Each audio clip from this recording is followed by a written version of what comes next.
Captain Vaughn, what have you got?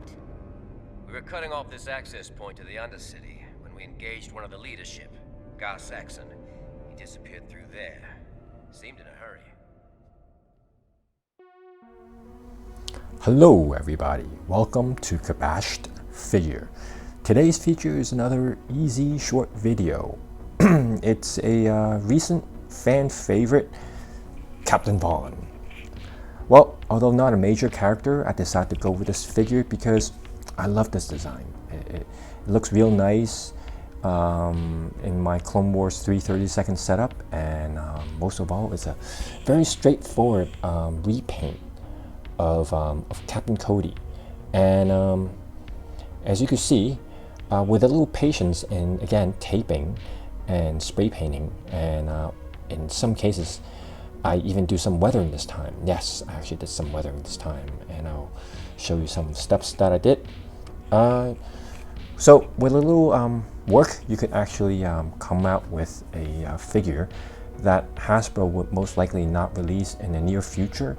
And I think this is actually a nice, easy mod for the people who wants to put the work in. So, as you could see, this figure is the base is Cody. As with all the figures, I stripped the paints with acetone where necessary in the original figure, and the head, the top around the mouth. So the head over here, I actually stripped the paint. Top of the mouth over here, I stripped the paint, of course. And then with the chest armor, the yellow on the belt, and everything.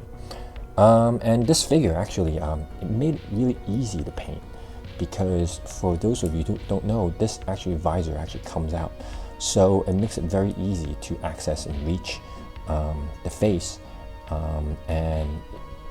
And when I saw that, I was like, I have to do a mod of this. It's not going to be very hard.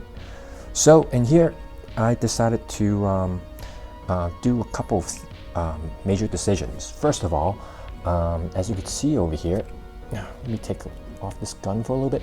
So over here, in the cartoon, this is the midsection is white, and I don't believe the belt is the blue the way I did it before.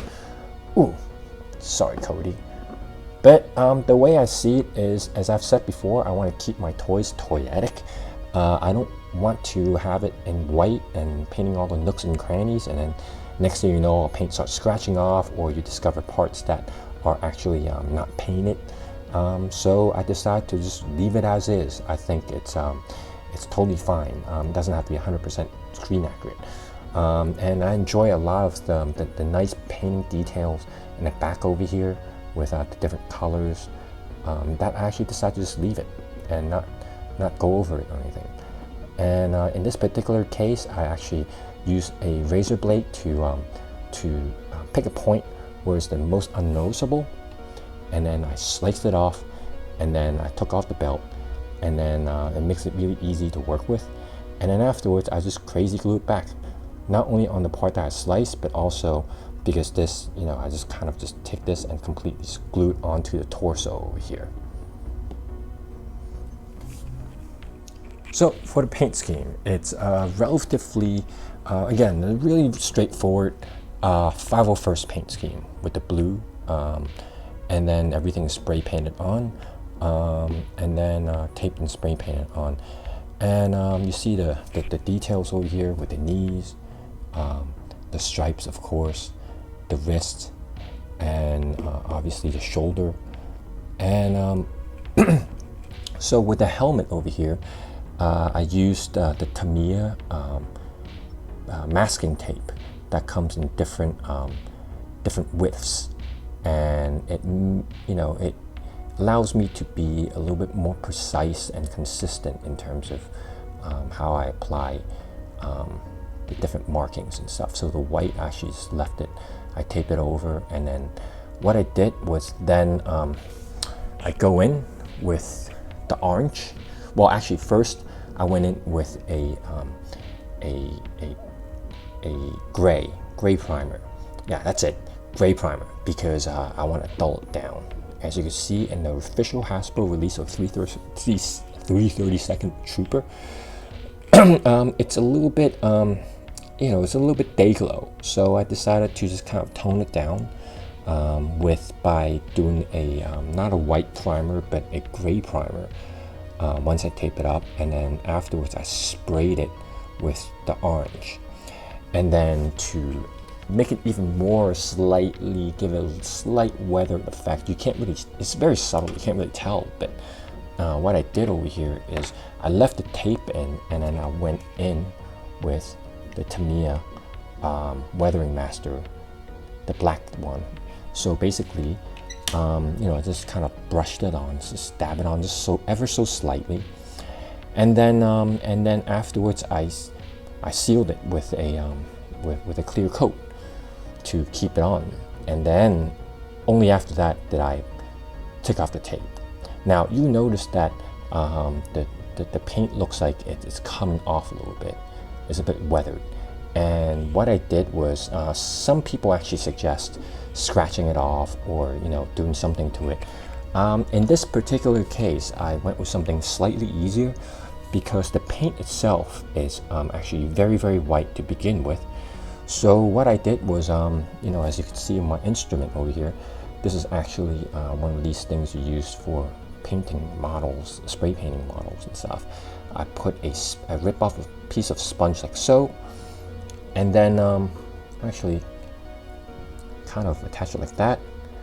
I dipped it into white paint, and then what I did was I took a paper towel, dabbed it, dried it until there's barely anything left, and then I ever so slightly dab it on the whites. And in some cases I even used a paintbrush, but in most cases I just use this technique with a sponge to give it suggestion that it's actually the paint is being worn off. And then afterwards I take a Gundam marker, a very thin one, and you know, a dark gray, and then I just slightly over here begin to dab in there to suggest some type of wearing over here. And a little side note about weathering. If I were to say do a mecha over here, as you can see on the right, this is something that, you know, is a building size. It's been out in the weather for a while, so you can actually see this, you know, apply some like rust in there. Again, the sponge technique you see to suggest that it's been wearing down in paint, and then you know, then you see the streak marks and stuff to suggest that rain has actually you know, washed down some of the dirt and formed streaks there. In this particular case, because at the scale of the human armor, most likely you won't be standing out there in the rain and let it collect rust and let it sit in the rain. So I opted not to do that. Instead, I just think of this as an opportunity just to show some scratches. It's a new armor, show some scratches. You bumped into each other, and it has a little wear and tear, but not to the point that it's been dragged through hell. No shrapnel has blown up next to it, no blood spots, and you know, all the stuff. It's just a little bit worn down. So when you guys do your weathering, think about, you know, what is the story that you want to tell. In my case, I just don't want to just go all out until it just looks completely dirty. So I think what I've done over here is very judicious, and I'm cool with it. So here we go, finally, with this family, with the 332nd Battalion, is it? Is that what they call? Anyways, 332nd guys, brothers, and you know, I'm very happy I have this in my collection now, because it's, you know, I think it's a great figure, great design again, and yeah, most likely Hasbro would not release this for a while. And so I'll take one final spin again to show you the figure itself, and then yeah, again, with a little patience and a little work, you could actually have this in your collection too. And ow, sorry, keep on falling. Okay, so that's pretty much it. I hope you enjoyed this video. Thank you so much for tuning in. Yeah, just tune in when you have time, and I will, you know, I'll talk to you later.